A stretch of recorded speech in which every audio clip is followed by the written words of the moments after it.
The U.S. now saying that it believes China is behind a massive cybersecurity breach affecting nearly 4 million federal employees. Both the FBI and Homeland Security are investigating the hack attack. But 2 years ago, President Obama proudly touted great cooperation with China after a meeting with their president. Watch this.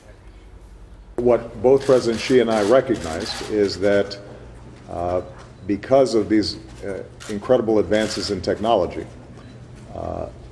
that the issue of cybersecurity and the need for rules and common approaches to cybersecurity are going to be increasingly important.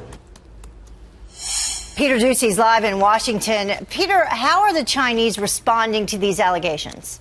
Heather, the word from the Chinese embassy here in D.C. is, we don't know who did it, with a spokesman emailing us to say that, quote, cyber attacks conducted across countries are hard to track, and therefore the source of attacks is difficult to identify. Jumping to conclusions and making hypothetical accusations is not responsible and counterproductive.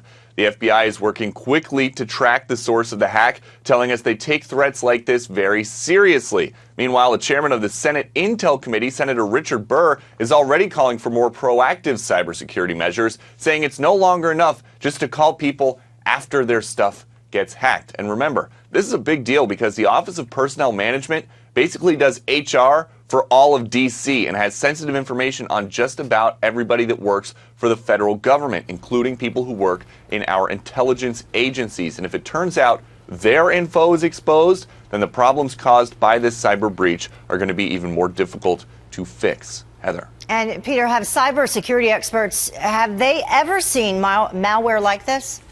They have, Heather, and there's possibly a link between the malware used to crack open OPM's digital files and a prior hack against the Anthem Health Insurance Network back in February of this year. Our Justice Department producer Matt Dean got word from Virginia-based Eyesight Partners, whose analysis shows not only are the malware signatures from the same espionage group, but they believe both hacks can be traced back to China.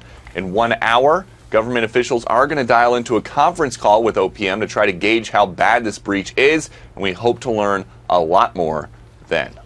Heather. Very interesting. We'll check back with you. Peter Doocy, thank you.